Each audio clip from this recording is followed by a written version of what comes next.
Good morning, everyone. I see somebody in the back, but this morning, Kajaria, we're gonna wait because I got a special guest this morning. You can come back up later and we're gonna talk, okay? Love you. Hi, everyone. I don't think I have that much to say, but I just want to speak to everyone right from the rip. Welcome to the live, and let's see what this conversation do. Um, I'm going to introduce my brother. His name is Ken Banks. And we're gonna have a conversation about the video that I did. I think it was the day before yesterday. My brother shot me. So it's gonna be a really interesting conversation. So let's get it. He's already here in the back, so I'm gonna bring him on up and let him introduce his own self. Good morning, brother. Good morning. How you doing? I'm doing good. How about yourself? Hey, I can't complain. I'm here. And we are here. All right then. If you can if you can just tell us a little bit about yourself and then we'll get right into it. I think, well, the most important thing is that I am at life with Tashana's brother, the one that shot her, that got all of the comments. And so we're going to dive right in. I think that's all they need to know right now. We'll get into some more stuff. Do I sound fine? Do I sound like I'm echoing or anything like that? No, you sound great. How about me? All right, then you sound amazing too. Awesome. Okay, so I did a video the other day and we done heard this story 1,000 times over. But the way it's been told is like when we at like family reunions or get-togethers or whatever, and it's like a million stories come up that we all talk about, but you talk about those stories but you don't know like the other side of it. It's kind of like we laughing about it um later on in life, but I never stop. Even when we laughed about them, like I never stopped and paused to think of it was funny when we talk about them, but then when you think about the whole process that I went through, took me to a whole nother level. So I know you see, and I was trying to figure out because I ain't all computer savvy and all of that. So like we could have reviewed the video, but then like now I really don't want to review the video. But I asked you, did you see the video? And could you Yeah, I saw. elaborate a little bit on what you seen and what you thought about it? Right, I did see the video, and as a matter of fact, I had some really close friends of mine call me and said, "I'm not your friend anymore because you shot your sister." And so again, we're starting off, and it's a funny thing because of how it happened, when it happened, and the fact that I was terrified of both my sister and my mama at that point. And so, yeah, I called mama before she had a chance to, because I already know mama gonna kill me. And definitely if the Shauna got her hands on me, she was gonna kill me too. That's just how it was. Wait, Now, okay, so with the ill word, you kind of got like the abbreviated or what, with the what word? the flag for that or something. I don't know. You know they got all different kind of stuff going on here, but we Oh, just okay. in general. If we find a problem with it later on, then just do your thing. Go ahead and you know. Yeah. So, of course, everybody has a perspective, and the most important thing about this is that we respect each other's perspective. See, um, the community at large is just beginning to experience my sister's um, ability to be candid when she speaks, and but that's something that my sister and I have been doing for years. We stay on the phone for hours talking to each other about different situations that we had when we were coming up. When we get together, we talk till 2, 3, 4 o'clock in the morning. We right back up at 8 o'clock in the morning talking again. So we spend a huge amount of time talking about all of these issues. Now, this particular issue, as she was describing everything that was happening, I was like, "Oh my God!" Because her perspective is, and I respect it, is that I was like literally aiming to shoot her. And let me tell you the other side of that. She was Okay, definitely okay. Let's start from the beginning and why I say um from what I remember, you had another friend that had the same exact name as you. exactly You all were next door, and right. you and him was like over there, laughing. Y'all was, you know, talking about your new gadgets and everything that you got. Because I think the GUN word is another word that's kind of sensitive on here too, or whatever. Okay. So, you and him was over there talking, and I was kind of like, I was hanging the clothes up on the clothesline. And you and him, y'all always joked around and everything over there. And I Right. the both of y'all like over there laughing and giggling and then looking over at me or whatever. And I'm like, oh, they so annoying. Let me just keep on hanging my clothes out on the clothesline. And then after a while, I heard you say, I'm gonna shoot him. I'm gonna shoot him. And I heard him saying something, but I couldn't quite make out what he was saying or whatever. But I just kind of looked at you and I'm like, I wish you would do it, almost like a threat, just like staring at you. And I went back to washing, hanging up the clothes on the clothesline. And I don't know, like I drifted off into what I was doing, and the next thing I know is I heard the bullet hit the there was like a plastic clothesline hanging bag there. Right. And I felt that when it hit me, but I think I was more in shock of, what I really want to say. This done Right. shoot me. Right. So, Right. and so yeah, that's where it was for me. So, can you elaborate on just that Oh, part? Yeah, like absolutely. Can you hear me? okay, I can hear you now. Okay. All right. So what was actually happening at that moment is my best friend at that time and I, we considered ourselves somewhat of like a premier marksman. Like we could hit anything, anywhere. All we had to do was do it. And so as we were laughing and talking, it was really about the bag that you had in your hand. And my thing was, I can hit that thing and make it go through that bag, right? So Mhm. the target was never you. But what I didn't account for, right? That's why it was pumped 11 times, right? I was gonna go through the bag, but what I didn't account for was something hard being in that bag that caused it to the projectile to hit your leg. And number one, I was running because that was not the intention of that action. But number two, I know my sister. I'm finna get out of there. By the time you turned around, I was already gone because I knew what the deal was gonna be, and he did too. So you didn't see neither one of us. Both of us got out of there, and I already knew what the consequences were gonna be with Mama.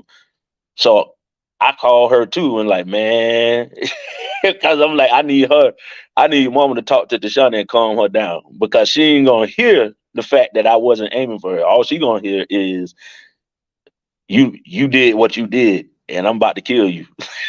But can you understand in the moment why I can't? And I don't know if I necessarily accept that now that you wasn't aiming for me. Right. Do I believe you meant that you absolutely meant to shoot me? No, but you were aiming at me. Before we get to the part of where you call mommy, because the next thing, why the reason why you would probably be scared is because the next thing is I didn't really react to, oh, I'm hurt, like you shot me in the leg. My first reaction is I'm about to get revenge. I'm gonna return the favor of what you gave to me. Right. And knowing that you had another toy not a toy, but because this, we know what we talking about. There was another GUN in the room in the closet Right. that I was going to get, but it wasn't the same caliber of what I had already been shot with. It was something. Now let's stop there because when you said that part I didn't remember because the other one that was in the closet was the same caliber, right? That's why I had to go and get a new one because it was a hand me down. That was It given paused to out. me. Hold on, it paused out for a minute. So you said what you said about the other one? Oh, okay. The other one was the same caliber, right? That was one that was given to me. It wasn't new when I had it. It was pieced together when he gave it to me. Mm-hmm. And it was broke, which is what prompted me to go out and get a new one.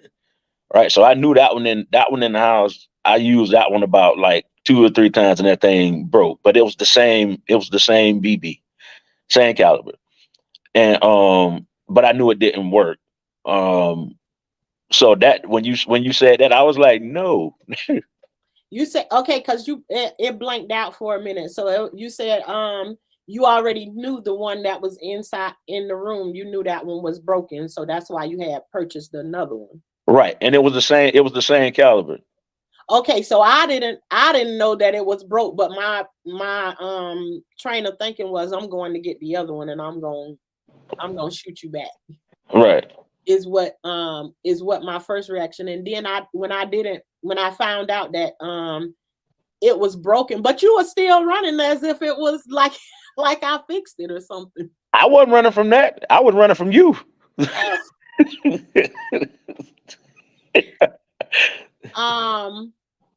Okay, and then when I found out that it was broke, then you had purchased quite a bit of yeah, I see somebody in the chat asking, is Ken older?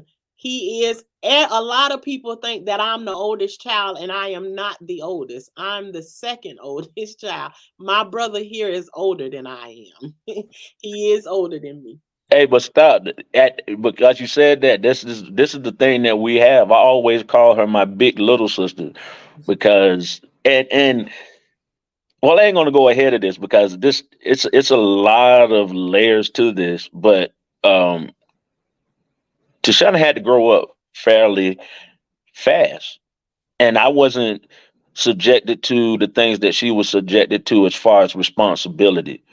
Um, I think that was more of her because I was involved in music and I was always gone. And so I think that um Tashana had more responsibility than I did. And I was not making good choices. And so she was always the responsible one, which is why I call her big little sister. Okay, so when Okay, so when me going to get the second pow pow and discovering that it was broken, then and I couldn't get revenge in that way, I went back into the house and I found you had went and purchased quite a bit of brand new clothes. And I went inside the house and I got a garbage bag and I put all of those things in one garbage bag. And there was some used cooking grease on the stove. And Mm. I took and dumped that cooking grease inside of that bag. Now, how did you feel about that in that moment? Listen, to be honest with you, I can remember the clothes didn't bother me as bad as like how I'm gonna get in this house and how I'm gonna sleep in this house because I know my sister and I already know, and that was my concern. That's why I called. You know, I'm like, what am I gonna? I wasn't even thinking about that because this is the thing. At that moment, I knew I was wrong. Like you said, thinking about it. Um, Now, like even aiming, even doing anything like that was like crazy. To be anywhere near you like that was crazy. I wasn't thinking about it then. And it was funny up until you made this video, right? On several different levels, it made me look back at that whole thing and be like, man, that's really not that's really not funny at all. Mhm. Um, but as far as the clothes are concerned, it's like really at that moment that was like the least of my concerns. To be honest with you, my concern was, man, how am I get in this house? And if you notice, I didn't come back to the house until Mama got home. Well, I don't even know if I remember that part of it. The next thing I know is I know on that day is one of our aunties, and because she ain't on here, I won't say her name, but one of our aunties had mama car that day. She took mama to work and then she had the car. So she was the one that I let know and she took me to the emergency room. Right. And I think when it got to that point that nobody never knew what actually happened at the hospital. And I don't think I ever told anybody what was happening at the hospital. But because when they did the x-ray of where it was, they felt like they could possibly get the bullet out. Um but trying not to do surgery. Um so whatever they was doing it, they was doing it while I was awake with local anesthesia. Right. And what that is they're digging inside of my leg trying to find that bullet while I'm awake. BB. I'm trying to get to it. They didn't give up and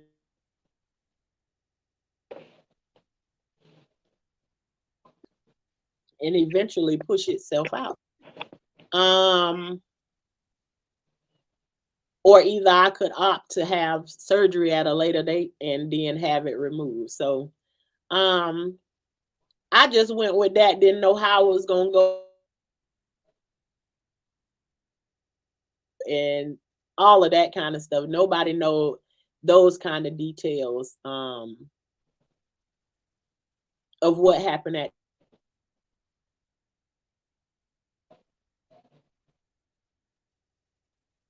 Sorry, I blinked out for a minute. You can hear me? Yeah, I can hear you. Okay. Then it went from the emergency room to being picked up from the emergency room and after coming from the emergency room was when I had the phone call with mama. So you can touch bases on so far what I just said. So Right. So as far as the emergency room, um, I didn't know. Literally, I didn't even know that you had gone to the emergency room because I'm thinking in my mind that because of the caliber of BB, that it wasn't.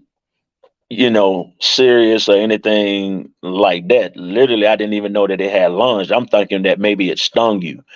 And so I wasn't even, my mind wasn't even, I didn't know where you was going. And I don't know if you were out looking for me. I didn't know what you Mhm. was doing. So my thing is damage control now, because I got to get to this house. I got to make sure I'm good. And so that's when I called mom and I talked to her and I told her that, hey, I accidentally did that. I said I didn't try to. I told her the same exact thing that I told you, which is the truth. That I wasn't aiming at you. I was aiming at that bag, but something in that bag ricocheted that BB and did what it did. And first of all, understand this, everybody that's listening. I'm not trying to make any excuse of that at all. What I did was wrong. It was stupid. It was crazy. Right. So just get that. But my train of thought at that moment wasn't even that you were like hurting that bad because of what it was. My thing was, okay, now I got to figure out how to get to this house because I've been living with dealing with my sister for a long time. And my sister she can be, boy, you don't want to be on a bad side. And so I was like thinking, how in the world am I gonna get through this? And so I'm calling mom because mom at that time was the Tashana whisperer. And so she can get her to calm down. And so I'm calling mom and like, mom, look, man, I did that. I didn't mean to. You already know how Tashana is, so please talk to her. So that was my whole like train of thought. And I and only these people don't understand how we have conversations or whatever. But I'm gonna keep going back to even the way you explained it to mama. In my opinion, would not be right Right. because if I go back to it that day, listening to you say that, I heard you say it to your friend that you gonna shoot me. So in order for you to shoot me, you got to be aiming in my way, and of in your opinion, you would say that you didn't literally want to shoot me. But in order for you to shoot me and you got a gun in your hand, you're aiming towards my way. So possibility you're gonna shoot me. And it happened. Right. So speaking on that part, right? I promise you, if you heard me say that I was going to do that to you, I don't I never said that. No, you said it. And we gonna this a part right here where we can go back and forth all day. I'm telling you, I heard you and your friend Kendrick over there saying, I heard you all talking. And I'm telling you, at a certain point, I stopped and I gave you like the death stare of like, you better not do it. And I just was almost like in a place of like, I dare you to. And I just kept going about hanging the clothes on the clothesline. And the next thing I know, in the middle of me hanging it, I can hear it hit the bag. Right. Now, think about it. I felt that in my leg. Right. Now this is what I want you to think about. And like you said, we can go like back and forth with this. But you just said that you heard the bag, right? Now, where was that bag in proximity to your body? Okay, you Yeah. blanked out. You blanked out for a second. Oh, my said, where was that bag in proximity to your body?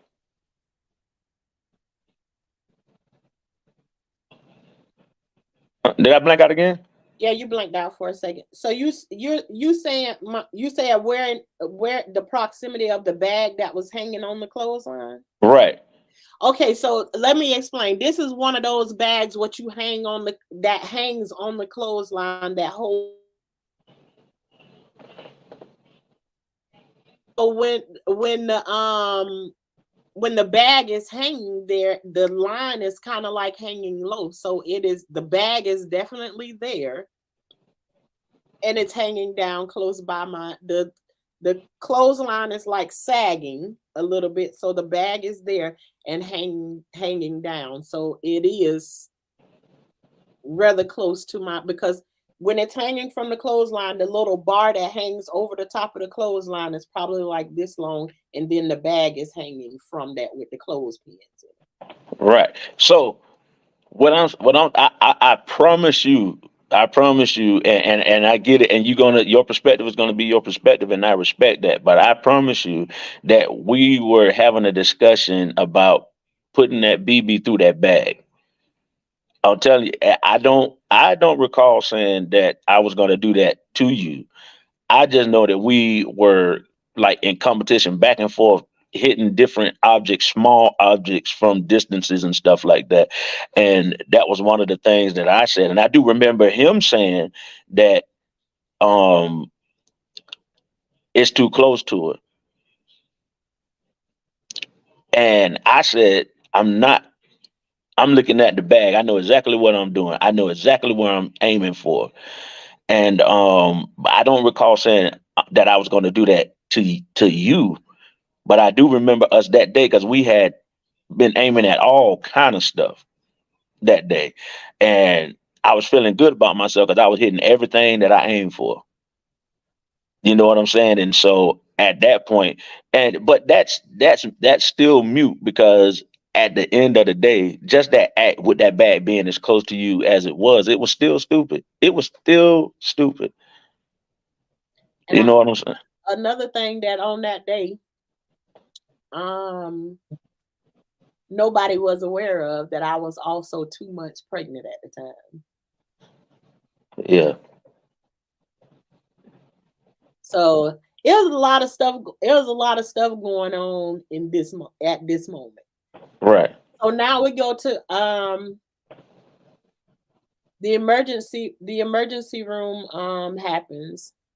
I'm not aware that you get to talk to mama before I did. Right. So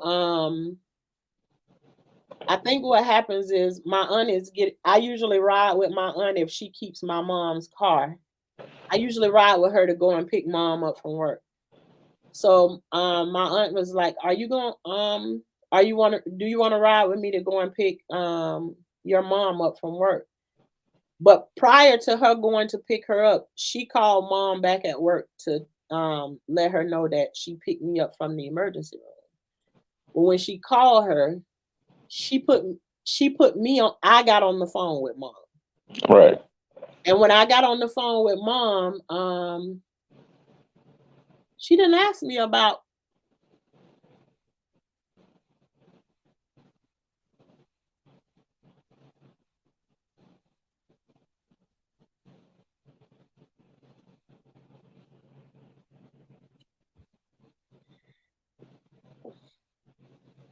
She didn't ask me about getting shot.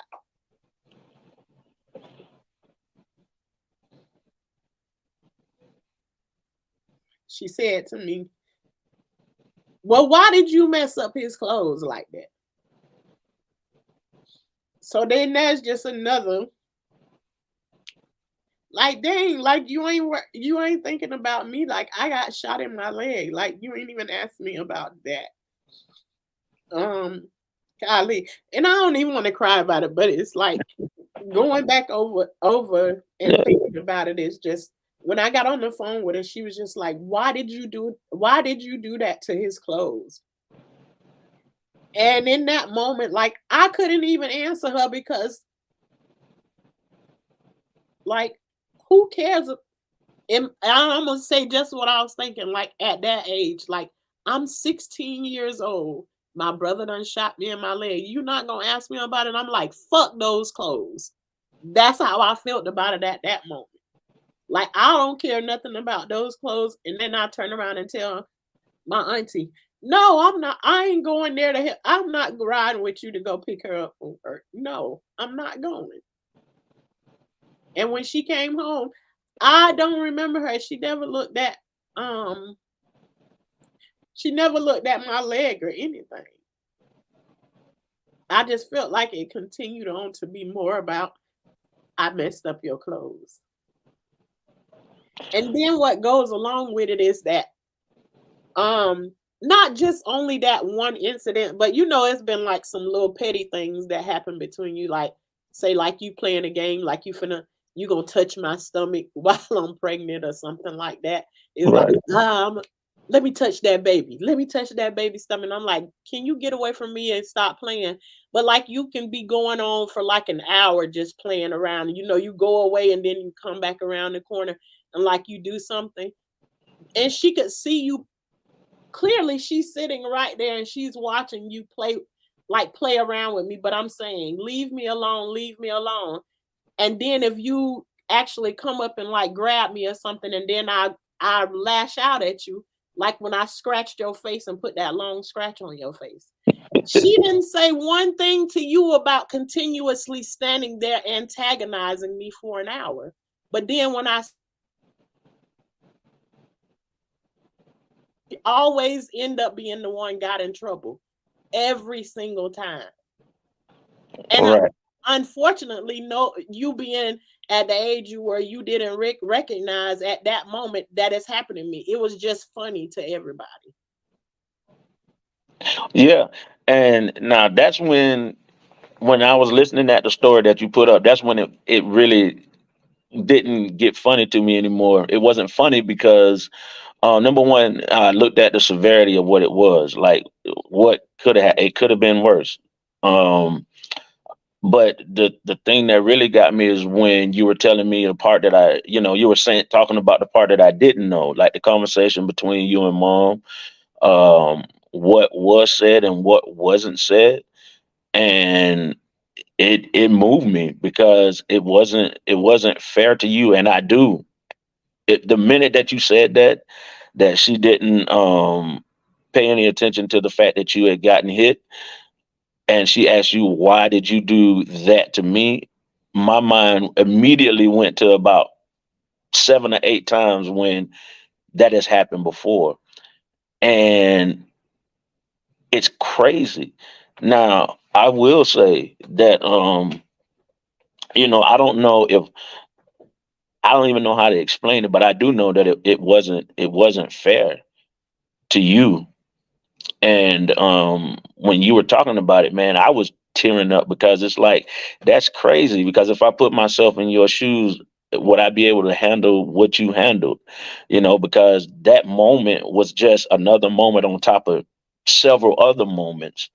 It wasn't just that moment, but that was probably like the icing on the cake at that moment, at that time, for that situation. And so it was crazy that mom never acknowledged that, never made you in that moment feel like you were important enough to care about what happened to you. And again, it seemed like I was the one that she was more concerned with when it came down to, because I remember her being very angry at you for that scratch that was on my face.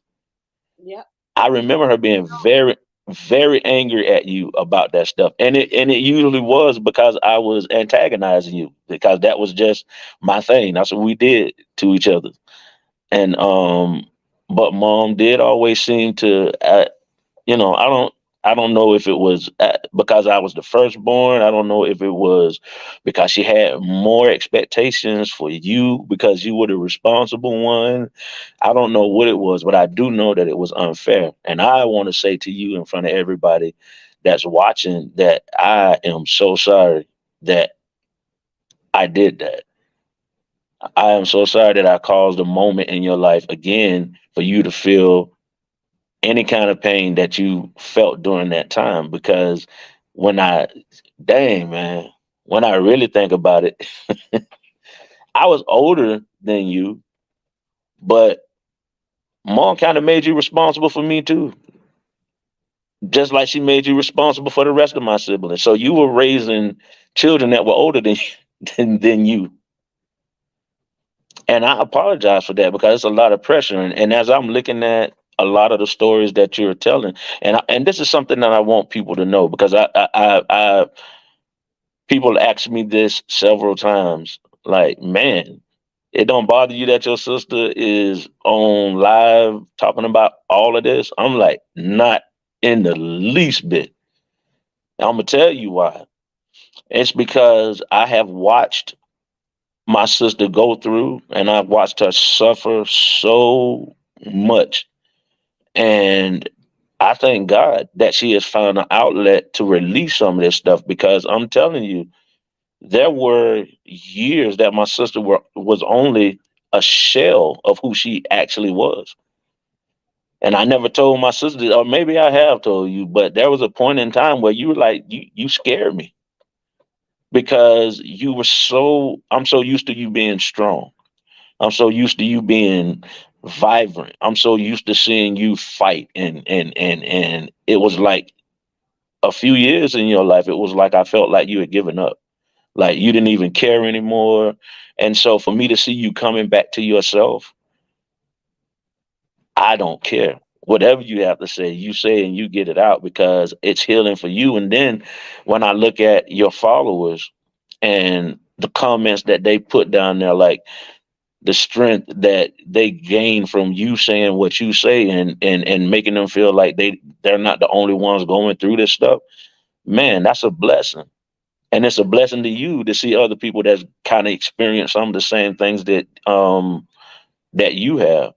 And so, man, for that whole situation with that, it wasn't a toy, but with that BB thing, I apologize for that. And it is not funny. And I don't think that I ever laughed at the fact that I did that. What I laughed at was the fact that I was running from you. That was the funny thing. Like when you turned around, when you made that first step, you couldn't find me or my best friend. We both was out of there because we knew who you were, and that was the part, I think. And then what was crazy is the fact that I never even thought about anything after that. Like I said, I'm gonna ask you this question: did I ever say something to you about my clothes being greased up? No, I don't think you ever said. I don't think you ever said anything. Yeah, No, I don't. Um, that spoke up and said anything because I remember telling my auntie saying, um, just telling my auntie she don't even care about me. So just go ahead and pick up. Just leave me here. But so many other situations had happened that way, so it was just like for me it felt like I'm just doing what I normally do. yeah. And then that's not fair. And I think we had these conversations It's before. like some of the other stories that we talking about, and then like the white carpet. We ain't gonna talk about that on here. We'll talk about that another time. Yeah, But it's just like and that's the best way that I can explain it. It's like you talk about the white carpet all the time, but nobody realized that the white carpet is traumatic for me. So I start yelling, "Stop talking about that fucking white carpet. I can't stand that." And you like, "Girl, what's wrong with you?" I'm just talking about the I was like that place that white carpet, and nobody on here ain't gonna understand it because like we be talking about stuff that happened back in the days, but I'm just using that as an example. So like we'll sit around and nobody realizes that they laughing at the traumas that I went through. yeah, And I'm telling you, I'm sitting there, I'm a part of it, but I'm laughing at it. And it's almost like the equivalent of somebody saying, when you sitting around and you talking about, you remember mama used to be combing your hair, or she used to be hot combing your hair, and she hit you with the hot comb, burn you or something, and you be like, and she be like, girl, I ain't even burn you or no nothing. It's like, no, I'm the one on the receiving end of it. I done got lit up, and we laugh about those things today, unbeknownst to other people. You've been taught to accept whatever somebody gives to you your whole life. So, okay, I'm just gonna sit here and laugh with them about it. So it be, at a certain point, it's funny, but when you start to think about those things that was happening in the background, and it's almost like I see myself as like I'm over there in the corner and everybody else the crowd is over there. yeah. And I get that, because again, like I said, you were the one that was chosen to be the responsible one. For whatever reason, I was living my best life, and you were stuck being responsible for the kids, for the house, and I was gone. Like I said, I had friends. I was in school and I was involved in extracurriculum activities, and I was, a musician, so I was traveling all over the place, and so I wasn't home a lot when it came down to that. And so the experience, that's one of the things that's crazy about it, is that it's really crazy how you can be living under the same roof and have a different experience. Yeah, true. It really is. And then one of the things also, Tashana, is because you were raised to be such a protector, there's things that you kept from me because number one, you felt probably like I wasn't going to be mature enough to accept what I was saying to you at that time anyway, because of where I was with my mind. And then probably because you've been taught to suck it up. That's just a part of life. Suck it up and go. And so there's a lot of things. I feel like what I was taught was I didn't matter. Mm, Nobody ain't care. wow. And see, growing up, I know that now, but I never even thought about that growing up. You know what I'm saying? Like when you're penning those stories that you're telling, I can actually remember, I can see flashes of like that moment, but I was just around it. I didn't know all of the details. I didn't know at that moment how crazy everything would be in that moment that you're telling that story. And as you're telling it, I'm like, how in the world didn't I notice this stuff? How in the world did I was I so oblivious to all of it? I mean, I got bits and pieces of it, right? But never the severity of what it really was. And it's crazy that I didn't. Like it's crazy how it was kept away from people. And so I can just sit back and imagine seeing you being responsible for all of these people, being responsible for, and it wasn't just siblings, it was little cousins and everybody else. But I can imagine you feeling like you didn't matter because when it came down to you, there was nothing said. But if it was anybody else, then it's why did you do that? And I get that, and it sucks that as your big Okay. brother. So then after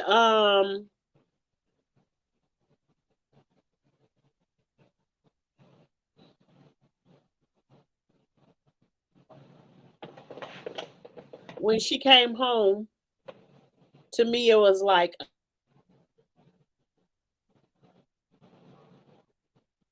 I like just like let's add a heel to the rug. Sweep it under the rug and move along like nothing happened. So I don't remember anything after that. What was your conversation with mama when you talked to her on the phone after you told her what you did? um I was just,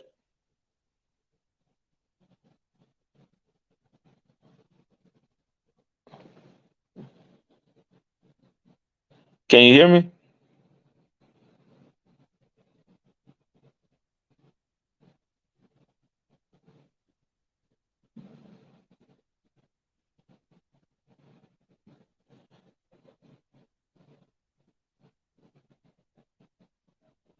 All right, I think we lost Tashana. Let me try to reconnect with her. Okay, I got kicked out of my own stream. I'm All back. right, all right, good. Well, my conversation, like I said, with Mama at that time was like, Mom, I ain't mean to. You know how she is. I need you to say something to her because I'm trying to figure out. Like I said before, honestly, I was trying to figure out how I was gonna get in that house without being killed because that's just what it was. And then I can't remember the whole conversation, but I knew that was my main concern was, okay, I need to come back to the house, but I need you to calm Deshauna down before I come to the house. And like after that, I don't even remember what our first conversation was after that even took place, but it probably wasn't even nothing in But depth. usually, there would be back then. There was no conversations. I just kind of, if you realize, whenever there was hurt for me, I would just go somewhere and be quiet. Stop talk. I wouldn't talk to anybody, and That's true. I followed that pattern in my life for a long time. Just kind of like go somewhere and be quiet and don't say nothing to nobody because it was like everybody was offending me in the moment. So for me, just go somewhere and be quiet because you don't matter. Nobody don't care anyways. Right. So, and this is at 16 that I was feeling this, but there's 1,000 stories that I can go back to that got me to that point of where I don't need to tell nobody what it feel like for me because I ain't gonna get nothing out of it. So just leave it alone is what I feel. So there was nothing for me to say to anybody. Yeah, and I absolutely hate the fact that you were in that position as a 16-year-old. But I feel like there's a lot of 16-year-olds in the era that we came up in that felt the same way because you've had those conversations in your life before about the different culture back then, about how you didn't say anything, you kept your mouth closed. We handle this in the family, but not really handle it in the family because we know it happened, we're gonna sweep it in the rug, we're gonna act like it never happened, and we're not gonna deal with it. But meanwhile, you got a 16-year-old that's feeling helpless and feeling like she don't matter. But if the truth be told, if you were not there, the house would not have run. I mean, the layers to this thing is like really deep. And I remember one of your followers were talking about, that when you talk, you make mama sound like the worst mama in the world. And like she didn't love us and didn't care for us. But let me tell you something. Our mother loved us, but she was raised up to raise us up the way that she was. And if she didn't have somewhere to talk to, and if she didn't feel like she mattered, she was going to raise us in that same culture. But it didn't mean that she didn't love us. And it didn't mean that we didn't love her. We didn't have the kind of family that was like we were always at odds with each other, and it was just we had a family of some messed up situations that came across, and they just wasn't handled in the right way. And it's just my sister speaking her truth about what it was, and nobody understands what somebody goes through unless they've actually walked in those shoes. And at the end of the day, to be made feel like you don't matter in a situation when you're the one that's responsible for everything is crazy.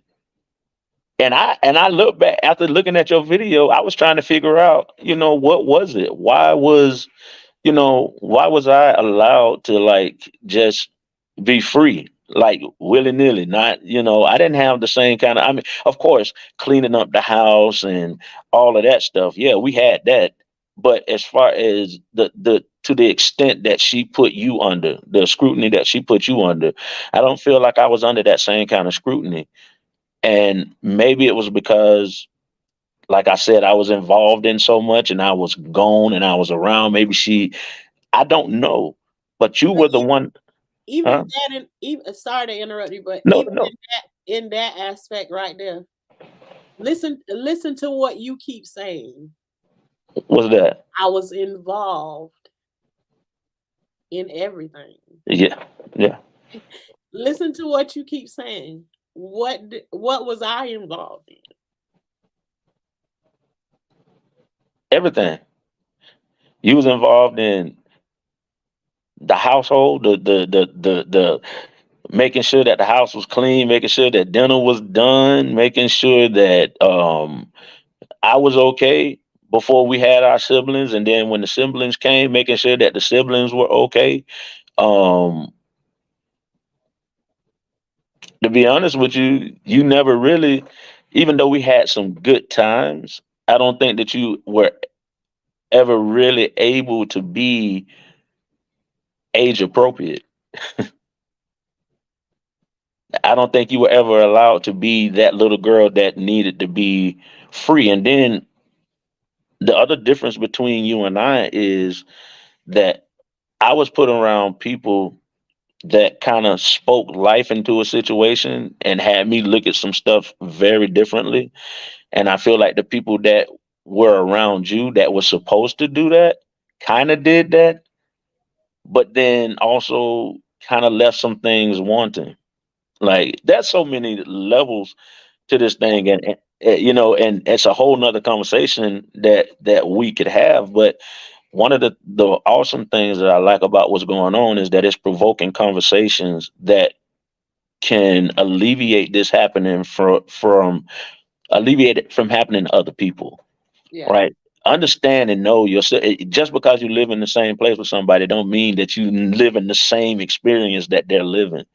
right. And just because your perspective is different from my perspective doesn't mean that your perspective doesn't have some validity, right? Because it's how you feel, and it's your reality, right? And I have to be able to respect that, right? Even if I don't agree with it, even if I don't, whatever, I still have to respect that for you. That's my duty, right? Is to respect how you feel, to respect your experience. But as I'm looking back on all these stories and stuff, I apologize for not being there for you as a brother. I wish that the relationship that we have now was a relationship that we had when we were growing up. I really do. Because I remember us having a conversation about, you were mad at me because I left you. I was always gone. Right. And it bothers me to this day. I pray and I thank God that I'm able to be here for you now. But then I sit back and I think about, like, if I had been involved, if I had been more aware, if I had been focused, how much pain I could have helped you avoid. But it's hard too to try to take that responsibility because you weren't taught to defend me. If you would have tried to defend me, then that almost pushed you in the line of fire at It that did. age. You're right. It absolutely did because there's several stories like that when you want to defend your sibling, but if you try to defend, then it puts you in the it's like you taking the rap for a situation versus letting that person go ahead because as soon as you try to stand up for me, then it's you gonna be on the chopping block. So I know that there are several situations like that. So I don't know. You want to take any questions from somebody? Maybe somebody want to come. It's your choice. You don't have to but Absolutely. I want to, if anybody has any questions about anything, I'm willing to answer. so I'm gonna drop the link again. And if anybody wants to come up, you can. But I'm gonna look through the chat and see if there's any questions that we missed. I seen a couple of them um as we were talking, but you can go ahead and say, if you had anybody who want to come up and ask anything, you can hit the link at this time. Other than that, we're gonna look back in the chat and see if I see any questions. Again, thank you all for being here for this conversation. And don't forget to like, share, and subscribe if you like to. And if it's not for you, send it to somebody who you know that it is for. Um, okay, brother, okay. Global Fire is coming up. And if I ain't mistaken, this Global Empire. Yeah. Hello, Hi, how hello, are you? beautiful ones. Hey, this is Mama Global. This is such a beautiful healing show. I want to thank both of you all for being so transparent. I tell you, and I can't even imagine who, like, reliving that situation, you know. But I didn't have any questions. I just wanted to say thank you so very much because I do believe this is going to be healing for a lot of families. And I did share, so I hope you don't mind. Thank you very much for sharing. And this is not the first time that I see you here. I thank you for supporting me. And I thank VS Icon for introducing us to you because I tell you, you are a I've beautiful soul. I've been told what my story is for a long time, so it's hard for me to see people tell me what my story is Hmm. and not be able to come back at them. But I want them to see more of Yes. whatever before I like start screaming. And because even though I show up here with that smile, you hear what my brother saying is like when I get ready to exact Hmm. revenge, just like I can be hell on wheels, but I got a lot of pent up things that I'm trying to get rid of, and I'm not necessarily mad about them anymore. It's just it's sad when you go back and think about it because I have children of my own, and a lot of times you think about putting those kids in that position, and it's like that you could feel the hurt of that person if it was one of yours. So They say that, well, my elders used to say your test will sometimes become your greatest testimonies. And I believe that, through things that happen to you, you're able to bring about healing for your family, but also be an example to other families. This is what we went through, but this is how we're going to make it through. And so right. I just want to say, keep encouraged, keep going. As many times as I'm on the internet, I'll try to catch you. I'm not on a lot, so I miss a lot of shows, but I'll be one of your supporters. All right. Thank you very much. Thank Thank you. you. Thank you. Thank you both. Bye, family. Bye Bye bye. bye. Yeah, I like I said, we as a family, we talk a lot, and we try to deal with issues. We go to hotel rooms and Airbnbs, and we lock in, and we don't let nobody out until we come to some closure about some stuff. And at that point, it's not about trying to prove anybody right. It's not about trying to prove anybody wrong. It's about trying to make things better for everybody.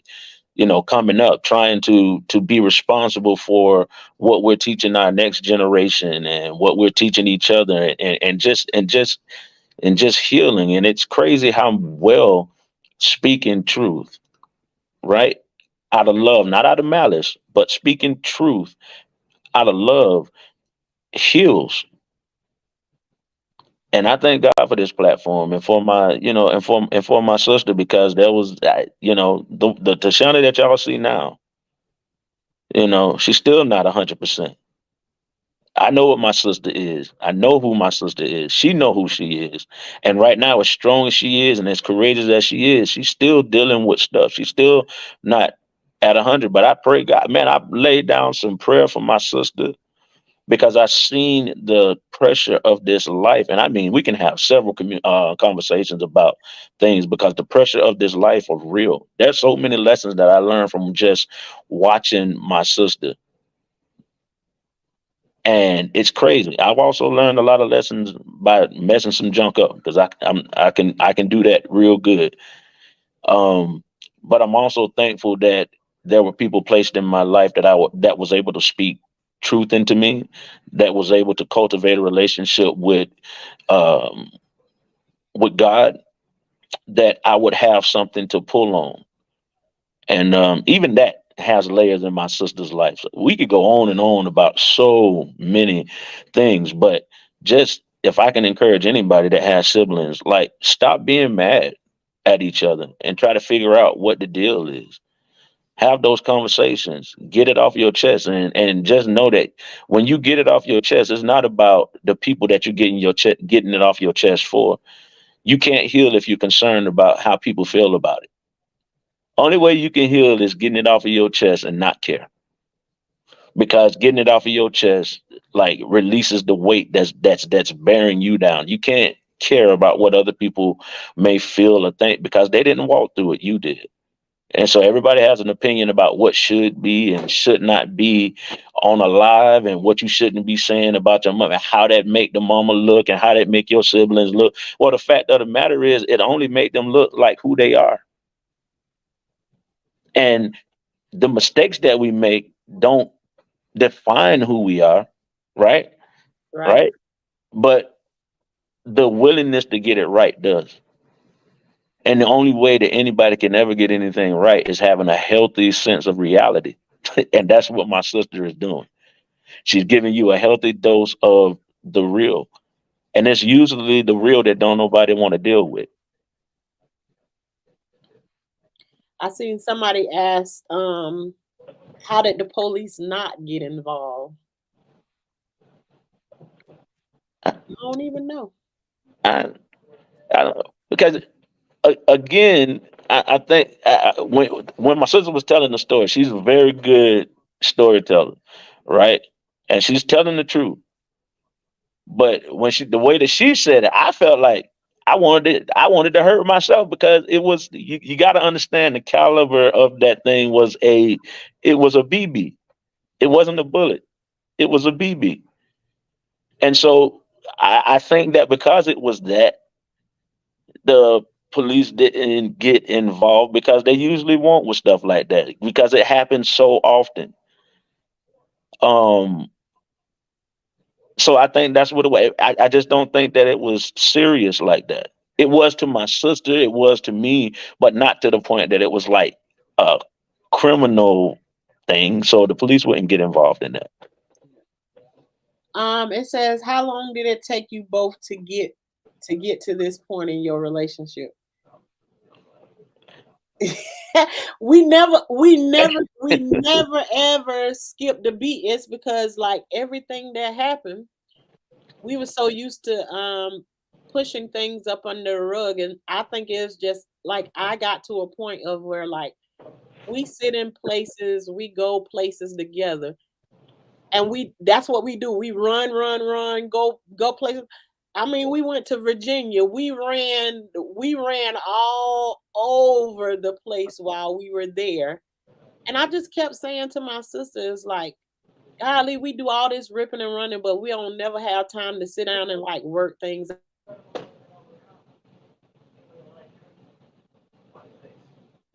And everybody's talking behind the scene to me Right. about the issues, and I'm the one that's like, okay, there's an issue over here. I'm gonna bring the issue to the table. Let's have the conversation about it. So I can personally say our relationship was broken, but we didn't know that it was broken. We kind of like,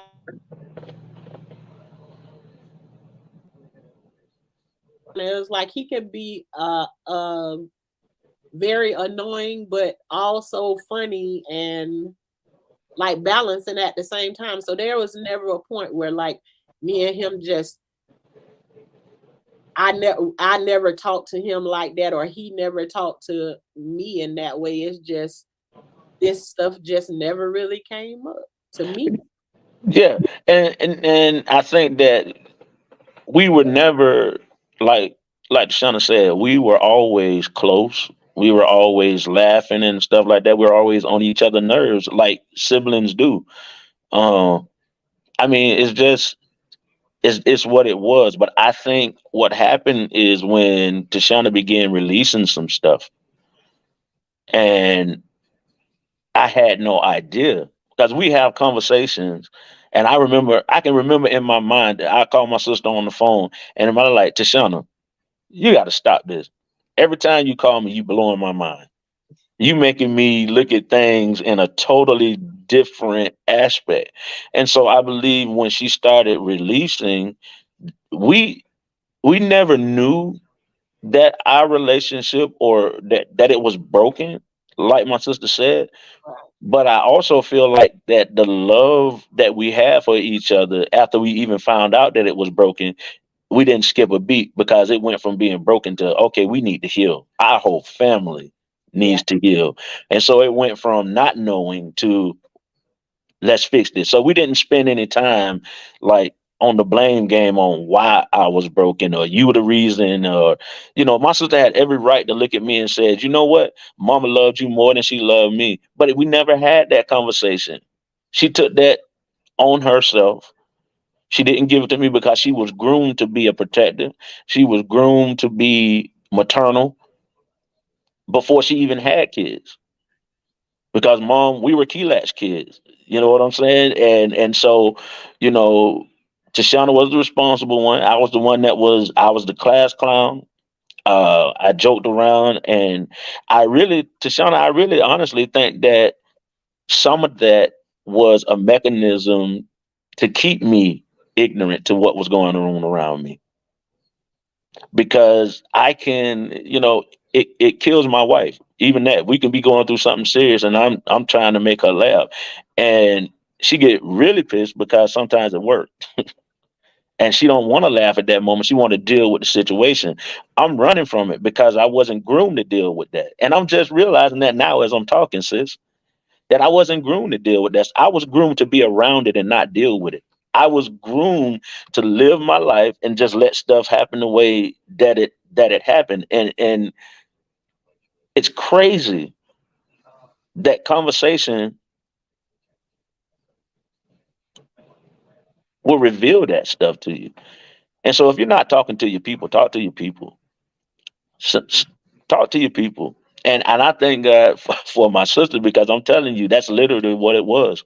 When she began talking to me, I believe that I didn't realize that the relationship was broken, but we wasn't petty with each other because we loved each other so much that we went straight from realizing that it was broken to how can we fix it.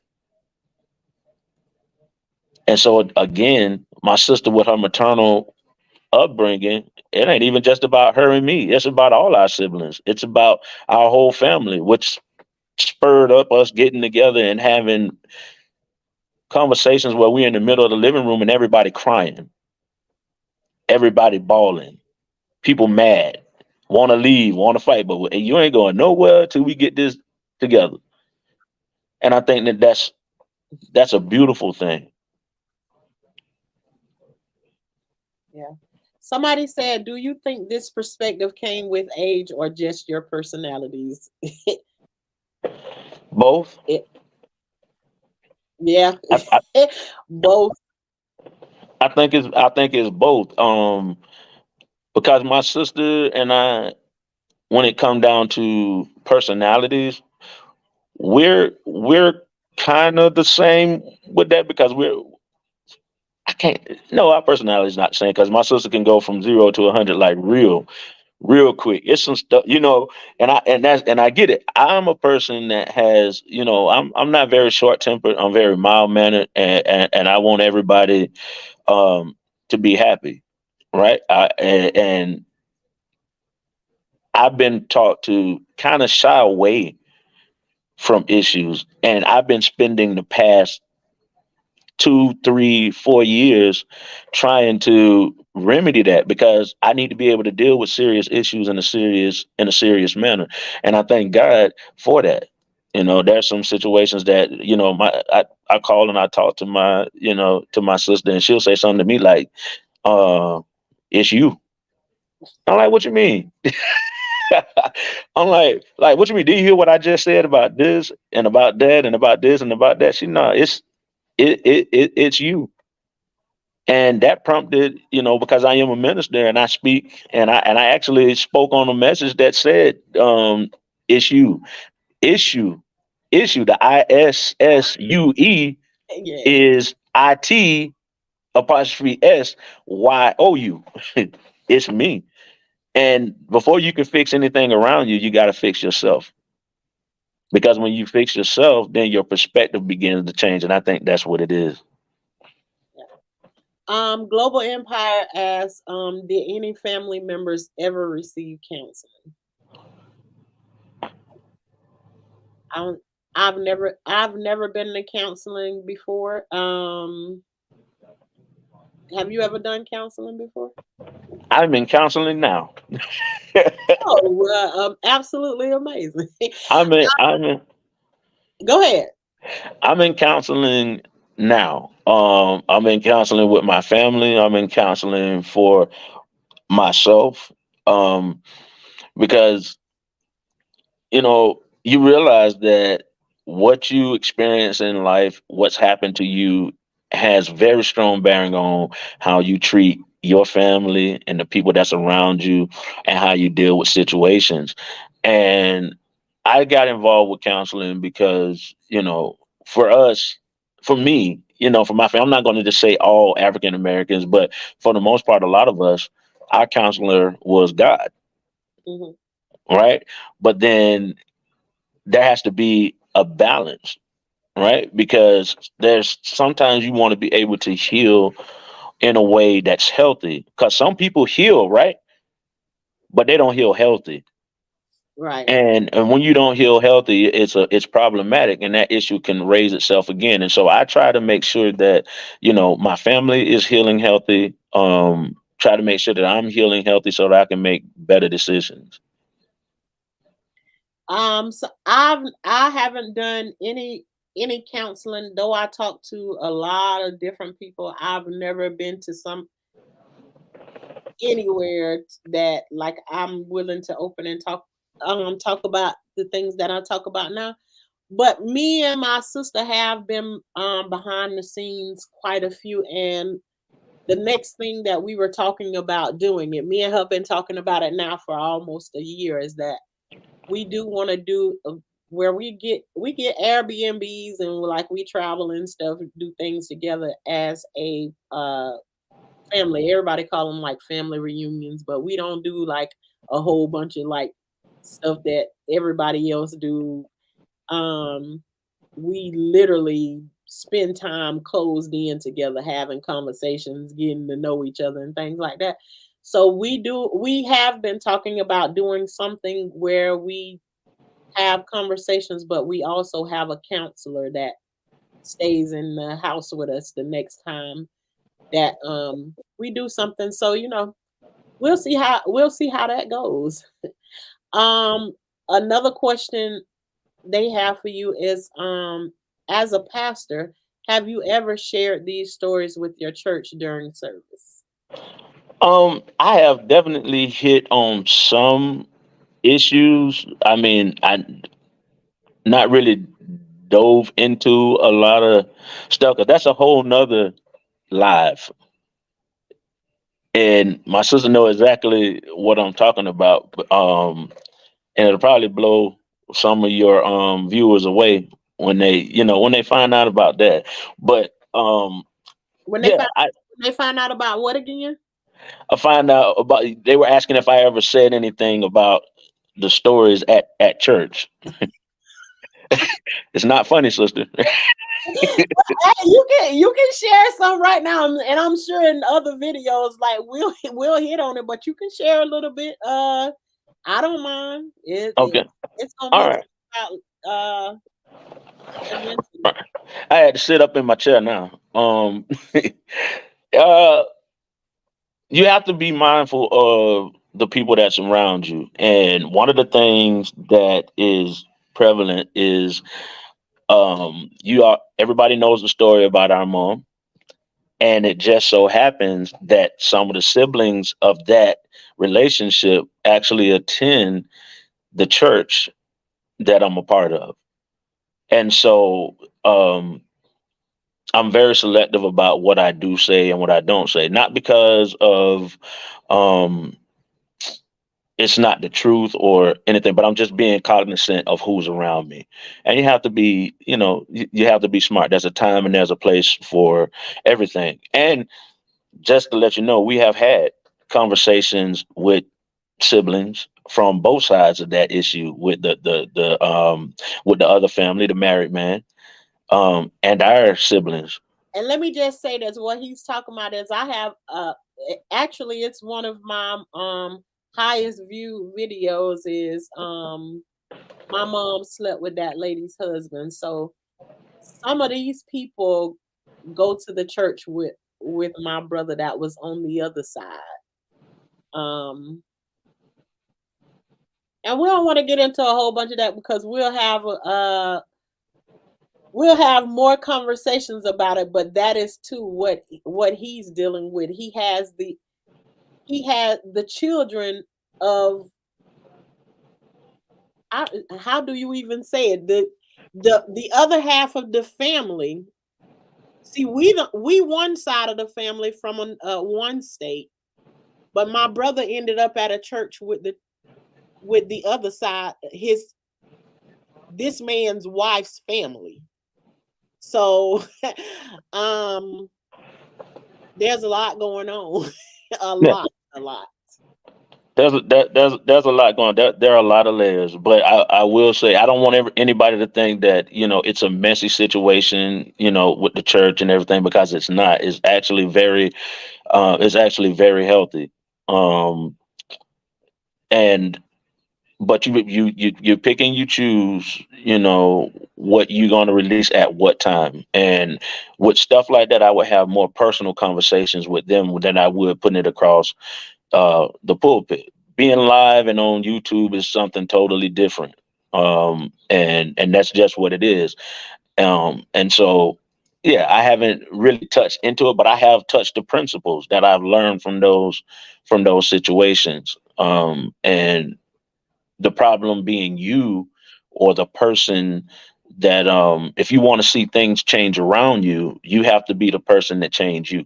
Sometimes we feel like everything around us is wrong, but we have to look into ourselves first and make sure that we're having a healthy sense of reality about what we're seeing. Because a lot of us, we look in the mirror and we pretend like we see what we want to see and ignore what's actually there. And until you can deal with what's actually there, you can't fix what's around you.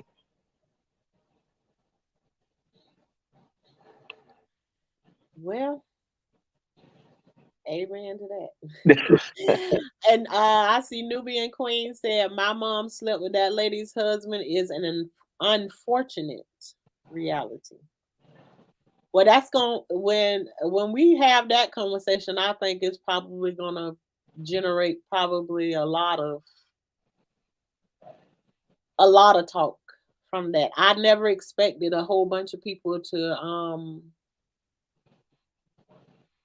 when you're in your own little bubble, you think you're the only one that's there. And it is alarming and crazy to look in those comments and see how many people are dealing with this situation. Yeah, it is. And that's why I kind of like this platform. People, and I see the comments like, don't air out all of your don't air out all of your business in public and all of that. But let me ask you this: if you can't air it out in public, where you gonna air it out at? Because they tell you don't talk about it at the house. No, one of So my favorite ones is don't put your mama business out in the streets. I'm like, did you hear the part where I said she had 3 children from a married man? Like, well, I ain't walking around, ain't nobody there blind that she having these 3 children, and you can look at them and know where they come from. It's like it wasn't a secret. So it's not that I'm putting anything out there. This is you probably don't know about it, but there's a lot of people that do. So right, it's like yeah, it ain't the way people think it is, and there's nothing vicious about what I'm doing. I'm not out here beating my mom up. I'm actually telling the story because there's people, not people that it done happened to already, because if it's already happened to you, you just have to deal with the repercussions of what you've been through. But there are people who are currently going through this and in these situations that we talking about right now. And what I'm hoping to get a hold of is the one that may be putting those kind of pressures on their children or whatever, that what I say, or they can hear what I'm saying and it can change maybe the way that they do it, or somebody that's in it and going through what I went through to know that you can do some things different. And that's what I'm here for. Yeah, I responded to one of your followers this morning on your on one of your comments because they were saying that they released some stuff and they've been out of sorts ever since then. So she didn't think that she was ready. And She my said, response, wait a minute, she say what? she said maybe she wasn't ready to do that. And my You listen, I bet you I know who you're talking about because look, who you're talking about, she right here in the chat. Did she yeah, say she aired out something and she don't think she was ready to do it? right. That's yeah. Is it Miss That, Jewel? that's Jules. She said she released something and she doesn't think that she was ready to do it. Now I see her comment where she said airing out your life can be a double-edged sword. You know what? It's right because it is ripping open scars and creating a healthy cut so that you can heal properly. One of the things that you got to realize about airing out, right, is if you do it in the right way. Like when I look at my sister's videos, she isn't just saying, uh, that this person is that and this person is this. She's telling you how that decision impacted her and how it impacted our family and how it impacted our choices. So it's not from a place of malice because you know what? There were two consenting adults. We didn't have a choice in the matter. They did what they did, but it did have an impact on us. And that's what airing out is dealing with. Not that we're not making our, and let me tell you this. And you're probably gonna think that this is rude or whatever, right? We can't make our mom look like nothing that she wasn't, right? She that we love our mom, and there's nothing that will ever change that. But see, I was just talking to somebody about this. It was in your chat again when we were talking about love. What we do is this, right? We think we love somebody when we're talking about all of the Skittles and rainbows and puppy dogs and teddy bears and all of that. But then when we talk about the real stuff, now we're questioning love. But can I tell you that love is consistent? Situations change. The love for our mom didn't change, but the situations that we were exposed to changed. Mm-hmm. But it didn't change our love for her. And she's still a great mom to me because we wouldn't be here if it wasn't for her, right? And just as many stories as we have about the traumatic times that we have stories about the great times that we have. My mom and my grandma, they were fighters, they were survivors. That's why they instill. And I thinking about it, talking about that now, Tashana, I feel like that's why they were harder on you because there was not a man present, but there was a woman present, and the woman had to do everything to survive and make sure that everything was okay. Because in our family, the woman was the dominant. Yeah. You know, and just sitting here talking about it made me realize that maybe that was why.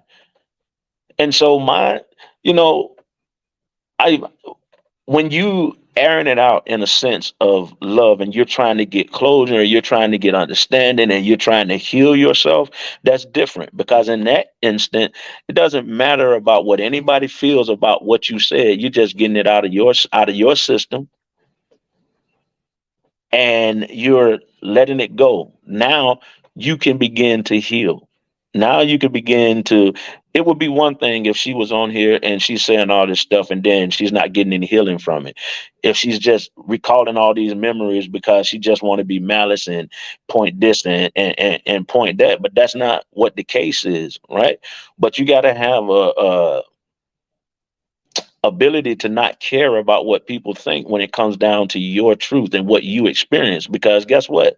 Other people were not there when you were going through the time that you was going through. Right. And so, Miss Jules, don't, sometimes a win don't feel like a win. Sometimes a win feel like a loss until it doesn't. But you already won when you aired it out because it's off of you now. You're not responsible for their reaction to what you said. You're only responsible for the fact that you got it off of you. And now you can begin to heal. That thing that was heavy in your heart, you picked it up, you pulled it out, and you put it out there. It, You're not responsible. Go it, ahead. it paused in the middle of what you're saying, but I can hear and understand what you're saying to Jules, and I felt a lot of. I saw Jules is coming, and she is somebody who, she's been around us for probably like maybe a month now, but I also seen Jules is coming, and Jules, what you went through after you did, because she released over on TikTok.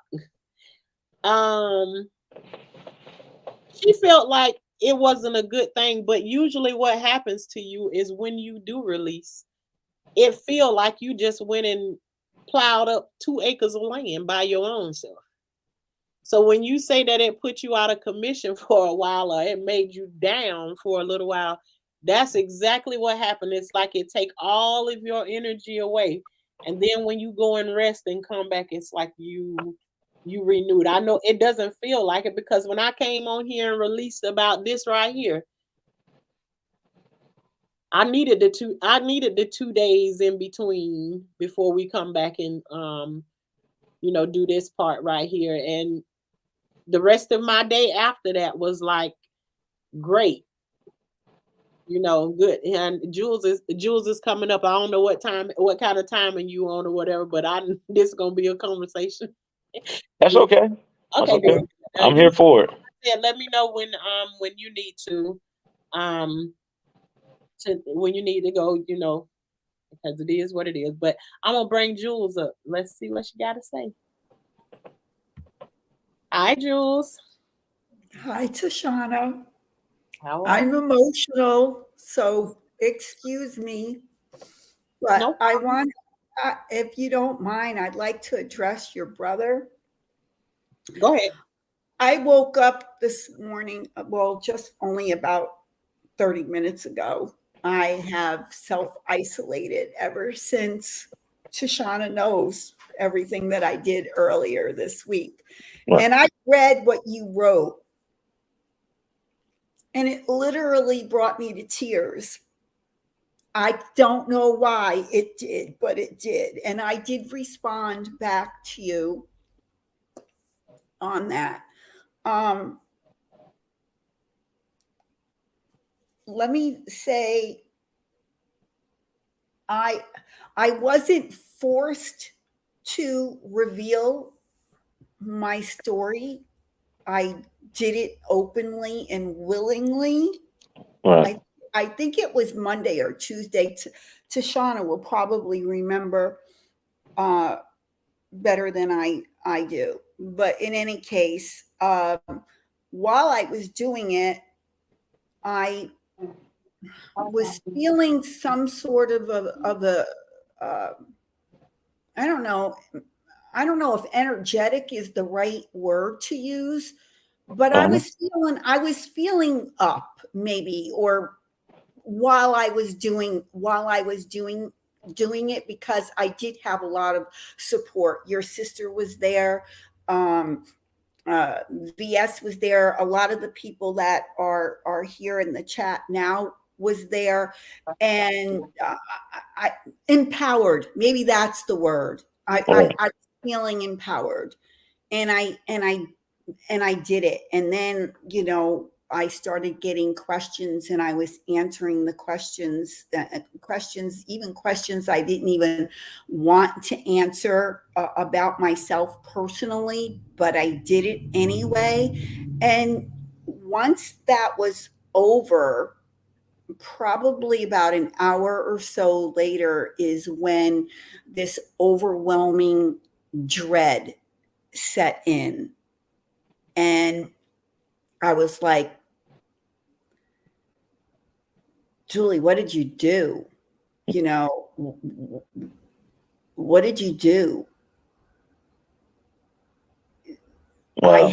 Yeah, it was like, what did you do? And the rest of the week went downhill very rapidly after that. So I read what you wrote in my comment. So I'm asking, as not as Shauna's brother, but as Right. a pastor, what advice would you give me now? I mean, I don't think that you know what I spoke of, but it was some very hard stuff about my dad and my childhood. Right.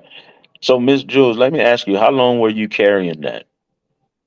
I'm going to be 70 in November, and I've been carrying this since the late 60s, early Wow. 70s. Wow. So when you said that when you let it go, you felt empowered, but you also said that you had support around you, Yeah. right? Yes. Okay.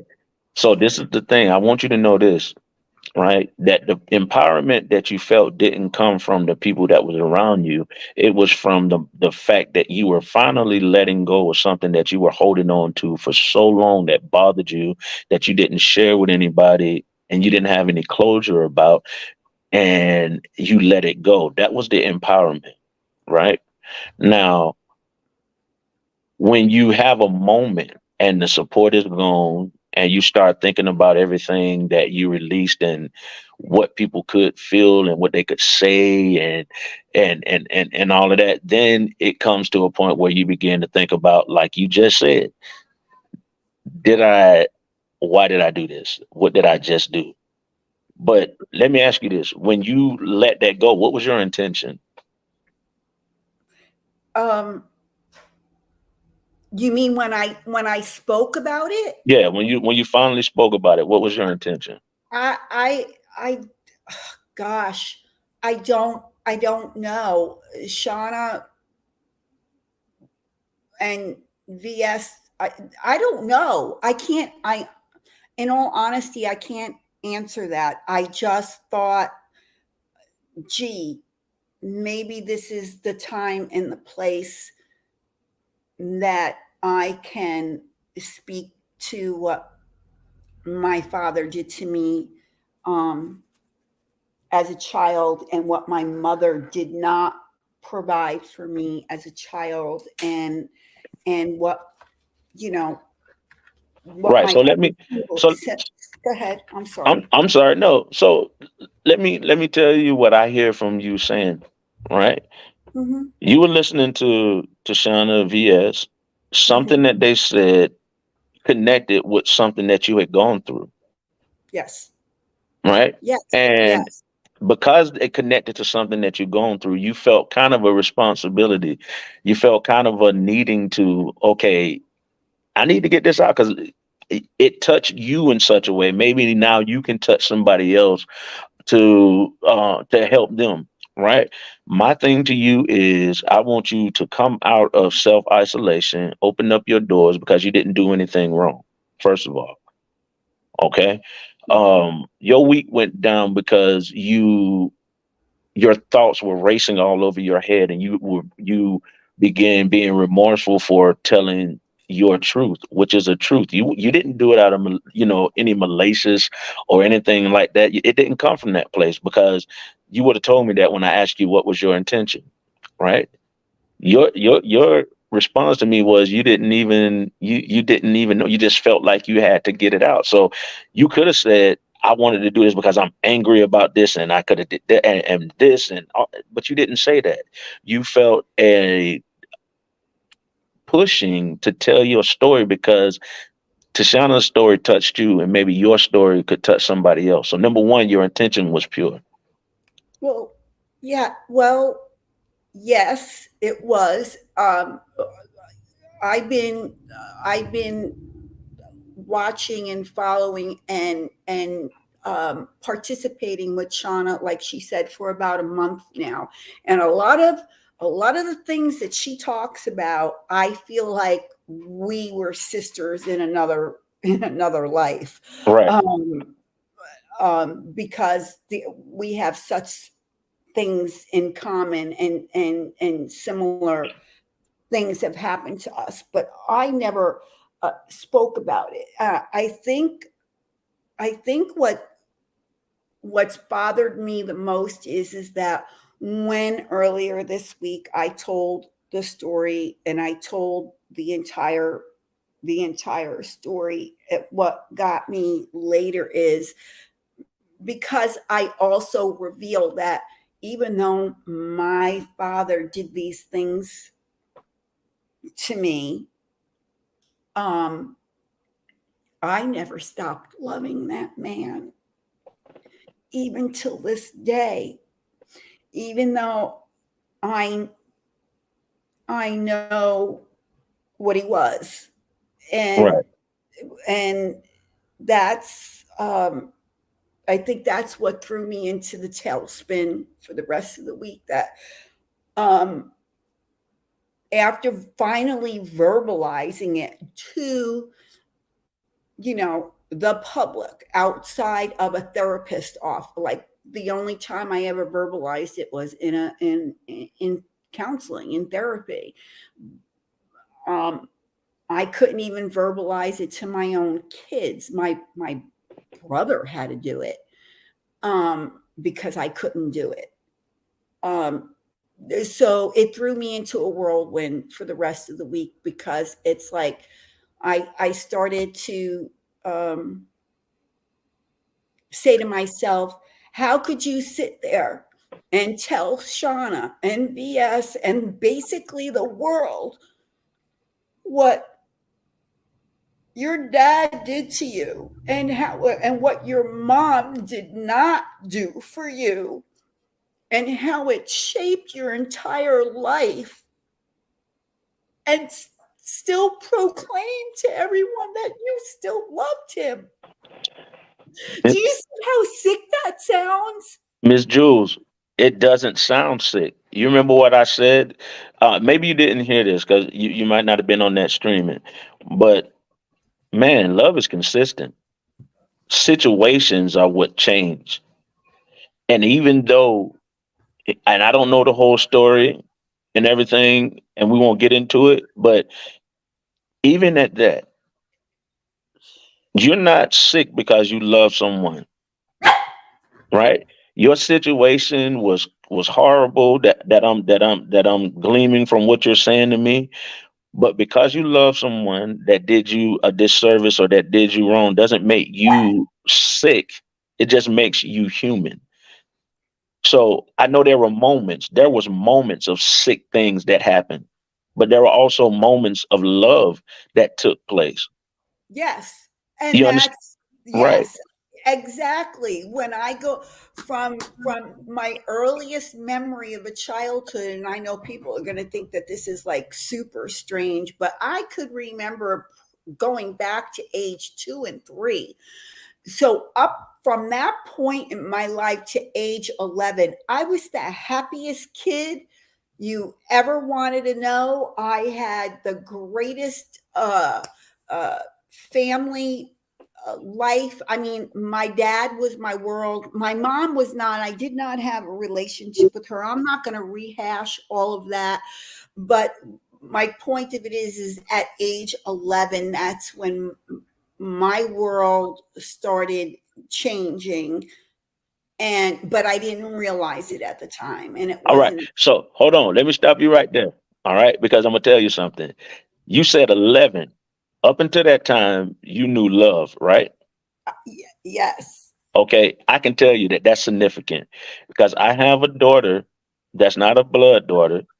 I left her when she was, Tashana, how old was she when I stepped away? Probably like 4. She was about 4. And I followed some advice from my mom.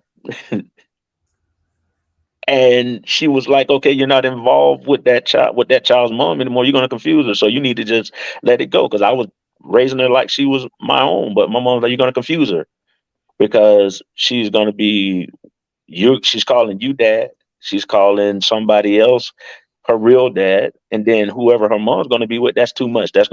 So I stepped away from her. But the love that that child felt from 0 to 4, you couldn't tell her that I was not her father, and I had lost contact with her, but she was still calling me dad.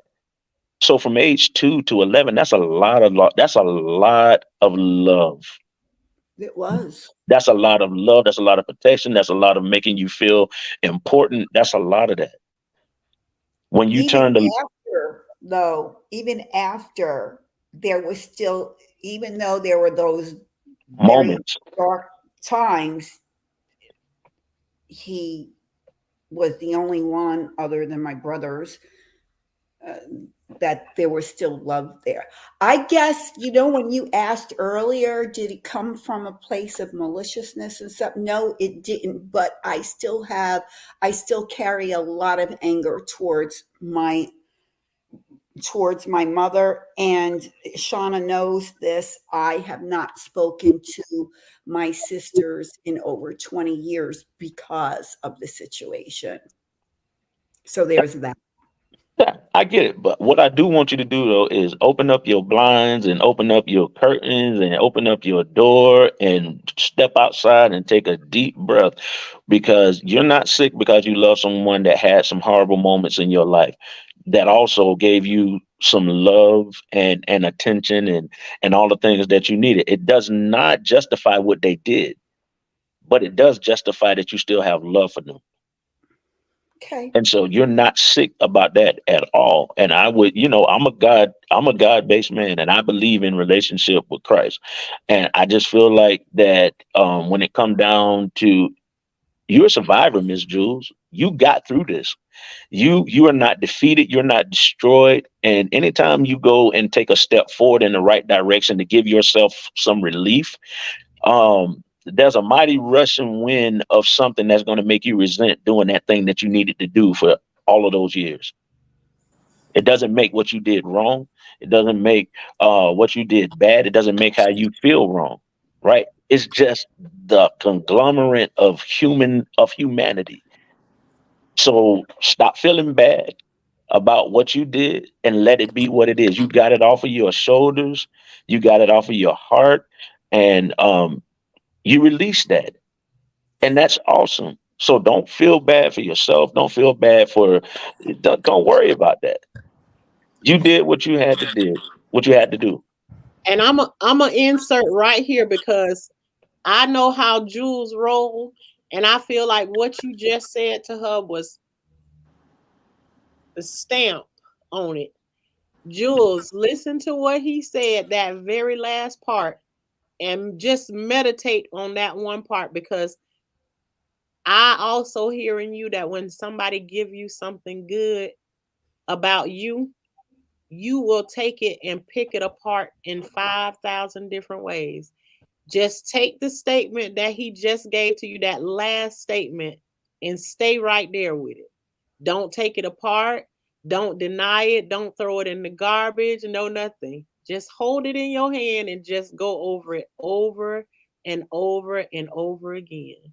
There's nothing wrong with what happened to you the other day when you released that. You feel all your energy zapped out of your body like you didn't want to do anything else, because that's exactly what happens. It's like you've been walking around toting that cow on your back for a long time. Now when you put it down, usually after a person has been at a long day of work, that's what they do. They go and rest. So that's been a lot of work for you. And we're going to take the next one from somebody else, because we're going to have several other conversations about this, Jules. But we're going to take a question from Global Empire, and we're going to revisit this again, but I want you to stick with something good that was landed on you today. And get out of self-isolation immediately. Amen. Amen. Jules, I wasn't there for what happened, but my spirit is telling me what happened. When I was 5 years old, my life changed. And it took a long time to forgive. It took so long because I had to keep seeing this person at family reunions and so forth. And I said, how can I live like this? Because I kept it inside. I didn't tell anyone until I got older. Once I got older and I released the truth, let me tell you what the enemy does. And I'm a believer as well in Christ or Yeshua and God. The enemy comes to kill, steal, and destroy. It Yep. will come to destroy your childhood, to kill your vision, to kill your dreams, to destroy your, anything that makes you feel human. That is what evil does. But I talked to a young lady from Carbonation. I did an interview with her. Her name is Kaja Kardashian. Well, that's what she calls herself. But she was actually est trafficked as a young girl by her father. Because of that, she actually went into the cult of Carbonation. And so I said, how did you get through all of this? I mean, being used and abused for so many years. I mean, unimaginable abuse as far as being trafficked. And she said, because I took my power back. She said, I had given my power over to evil. But once I took it back, then that's when I found my voice. There's a song that says, Bag Lady, you gonna hurt your back. What that meant was we carry so much on our backs, and eventually it breaks us down. But once you get rid of all those bags, baby, you talk about feeling lighter in your spirit. And Mhm. it's hard to say I love the person that abused me. There's another young lady, her husband shot her in the face, and no one could imagine that she would go to his funeral and show him love. They said, how can you love someone that shot you in the face? You are now disfigured for the rest of your life. Plain and simply, she said, because Yeshua told me to. This is what I'm supposed to do. That doesn't mean that I like the forgiveness. That doesn't mean that, I feel lovingly toward that person, but I still have to love them, and it was hard for me to say, I still love the person that abused me. And I realized something. They were filled with evil. You see, evil is real. Just like good is real, evil is real. Some people do not realize that they give over their lives to evil, And so I had to forgive them for not even knowing how bad they hurt me later in life. What I can say is we all have a voice. And it is not by chance that we ran into each other through VS, through Tashana, and so forth. God is so amazing. He will put people in our places at certain times for a reason. I don't believe in coincidences. I believe in divine timing. This is divine timing for people to tell you it's okay. Forgive yourself. You see, I didn't even forgive myself. That's the thing. And what I mean by that is I should have spoken out. And I didn't forgive myself for not speaking out because it could have happened to someone else in the family, but I was a little girl. I didn't know how to release. Baby, don't let the enemy take the rest of your life. You gave it Yes, to him That's earlier, good. but now it's but time to take that back. here's the thing that I'm struggling with, and Shauna knows this. When I did finally speak out, my perpetrator, who was my father, Mhm. unalived himself the day after I spoke out. Baby, that's his guilt. That Well, has nothing. I know that, but Right. he wouldn't have done it if I didn't speak out. No, you don't know when. You see, okay, I okay, let me say do. this, baby. It's a time to be born and a time to die. No one can do anything about those 2 days. Okay? Let me, I want you to really get this into your spirit. That was his time to leave this earth. Mm-mm. No, you have, Jules, that you have a day to be born. That's right. And everybody has a day that they must go. You do not have any control over That's that right. at all. Shauna, You have I no told control over you, that, Jules. Shauna, I I hear told you. I hear told you the threat he put over me for years, saying, "This is the secret. If And you the power tell, that this God is wanted what you I to was feel, going." that But he said, if I told, this is what he was going to do. And then towards the end, I became angry, embittered. Um, um, the ownership had taken over. He had taken ownership over me. You know all the details. I'm not going to repeat them. And when it finally got to the point where I couldn't take it anymore, I didn't care about his threats. It was like, fine, if you're going to do it, do it. I don't care. I told him the next day he was gone. And the Listen, note that was left was, Miss Jules, mhm. let me tell you this. How can you be mad when your prison term was up and they said, pack up your bags and go home? You did your time. You are free from your prison, right? Now, anybody that unlives themselves didn't think about it just that day that they did it. And let me tell you something else too. That was a narcissist to the end. I'm going to even destroy her after my death.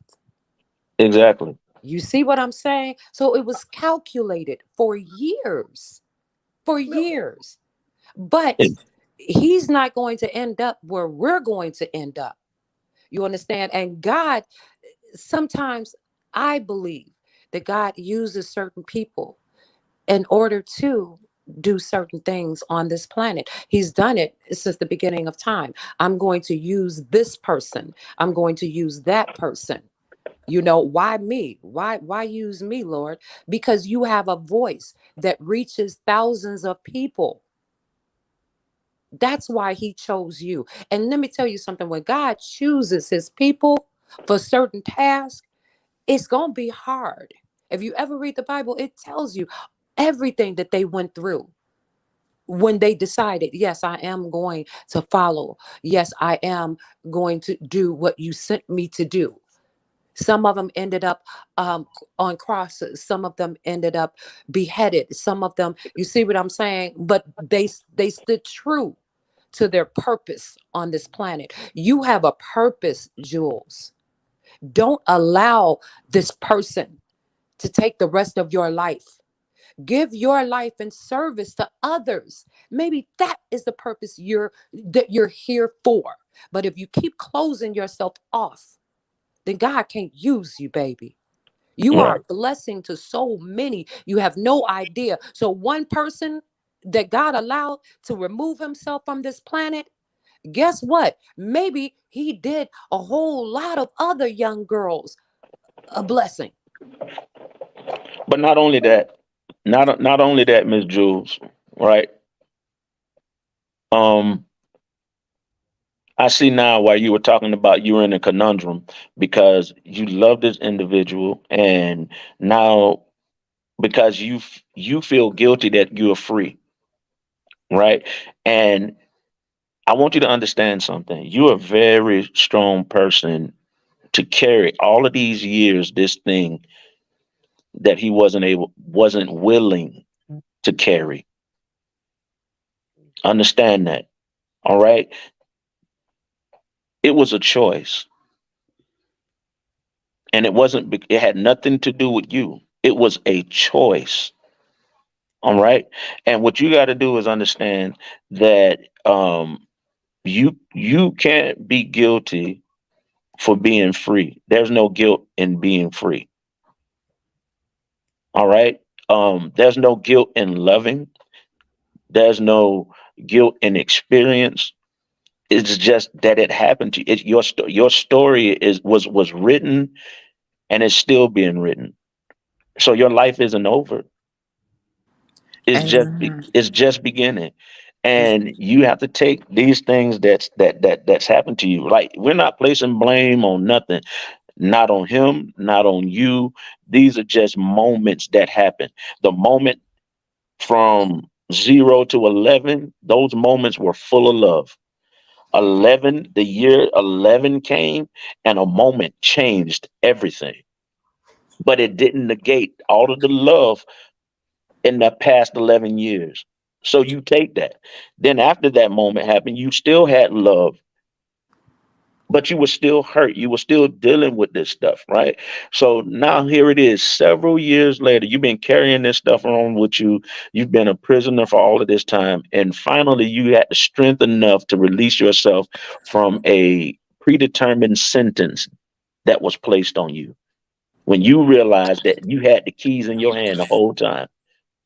Don't feel guilty when you realize that you got the keys and you just picked them up and let yourself out. Because at that moment, that was your choice. That's what you decided to do. At his expense. Your prison was at his expense. That was at his expense. And what happened after was at his expense. It had nothing to do with you. You But were if Job says otherwise, with all due respect, I will never forget the words that he wrote, saying that it's not worth living for an unworthy family. You'll find me in my car, in my garage. Those were exact words. Right. So are you and I can't, all I can tell you is this, right? Because no one can really tell you how to deal with tragedy and trauma and all of that stuff like that, right?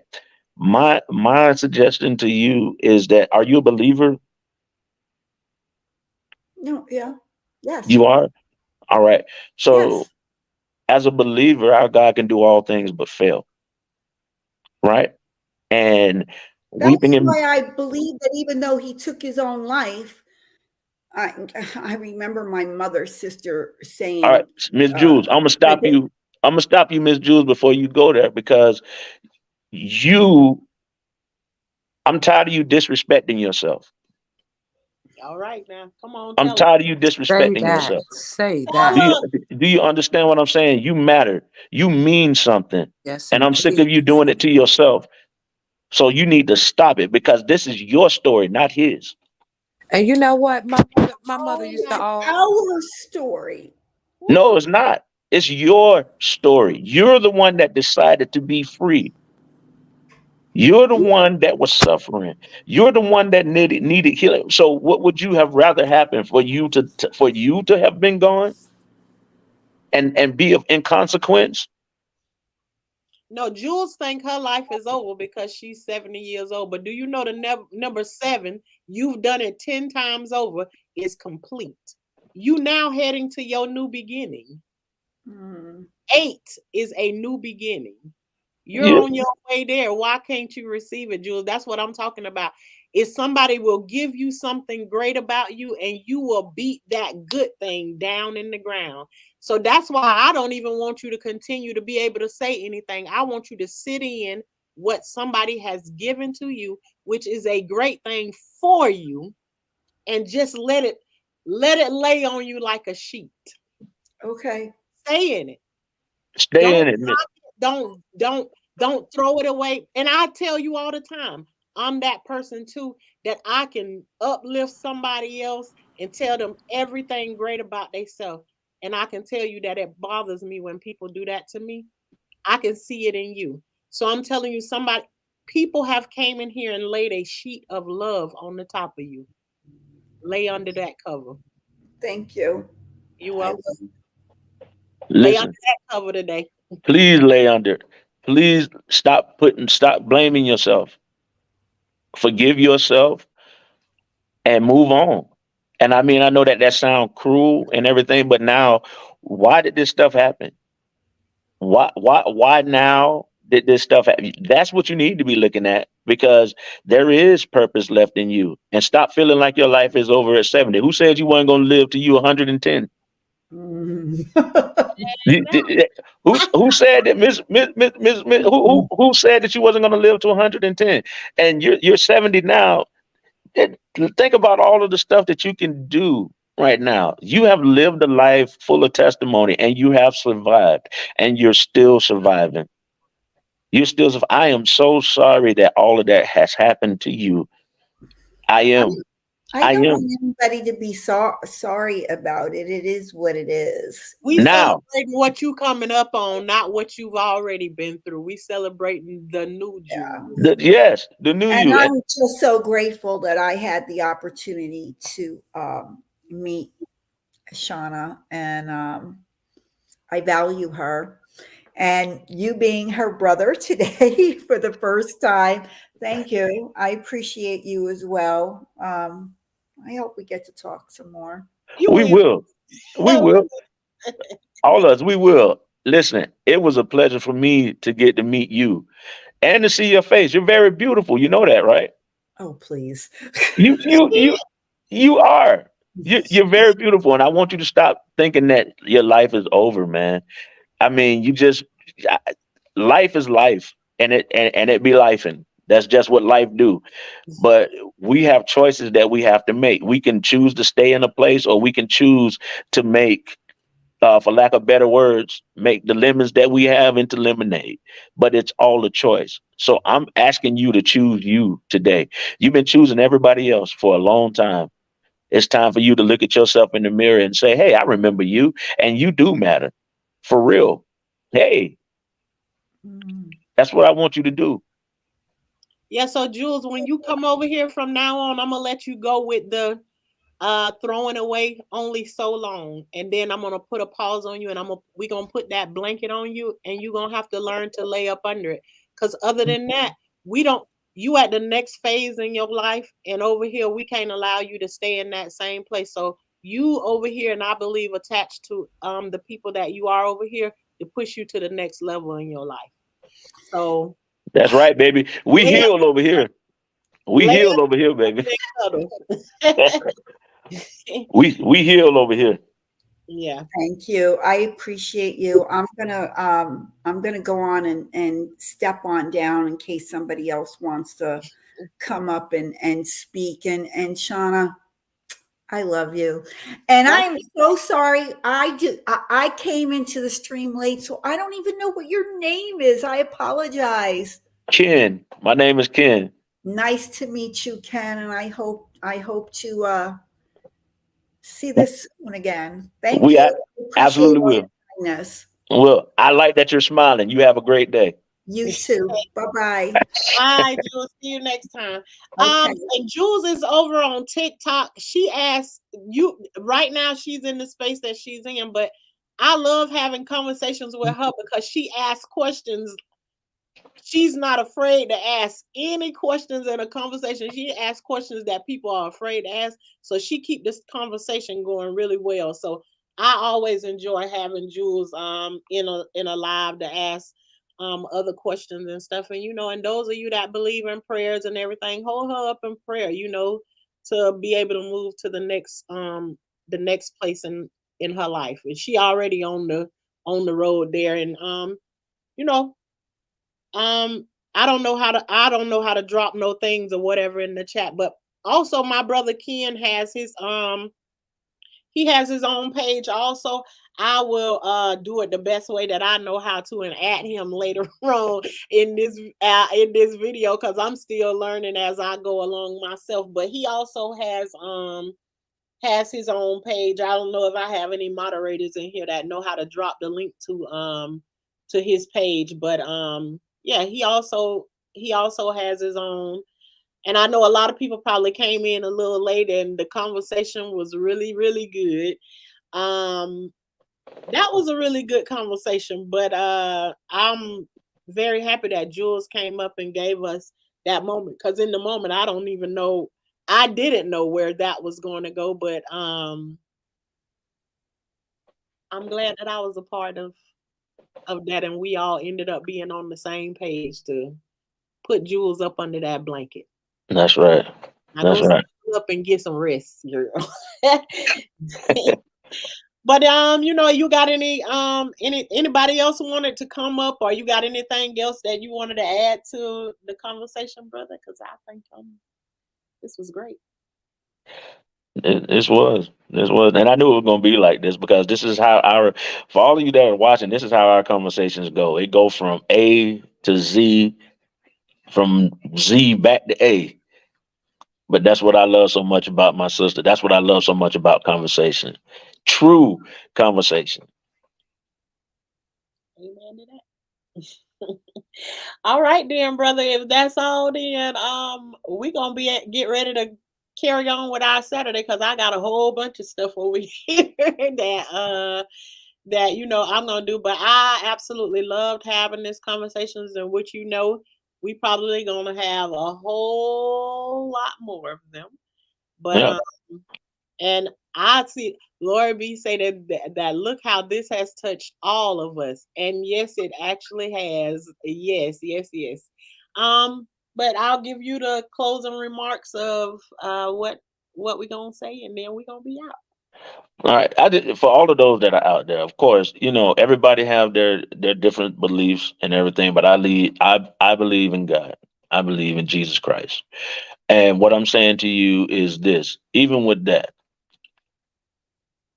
if you can't talk about it, you can't be about it. And what I mean by that simply is that if something is bothering you, it will continue bothering you until you deal with it.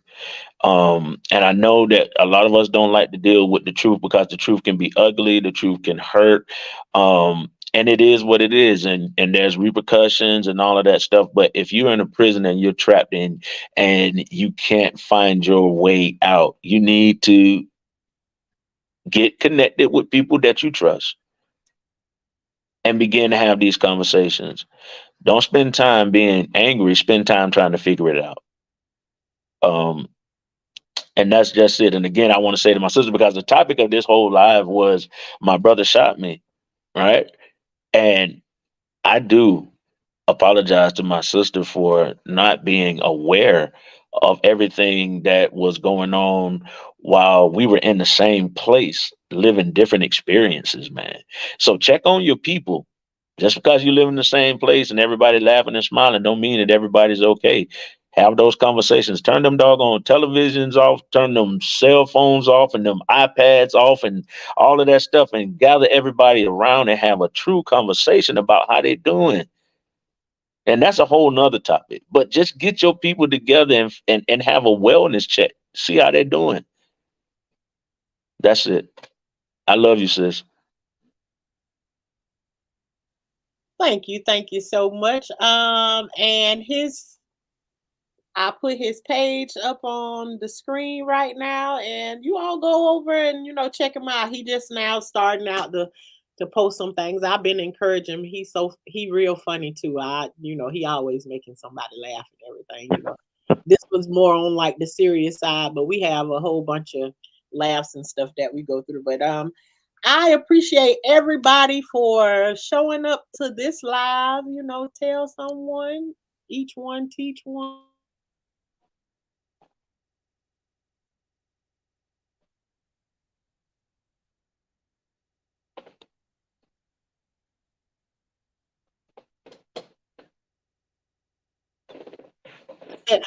They keep pausing me out. It's over here. It's about to storm over here. So, but again, I appreciate everybody for showing up to the live. Again, subscribe, share, and stop yarning on my page over here, boy. I'm sorry. Hey,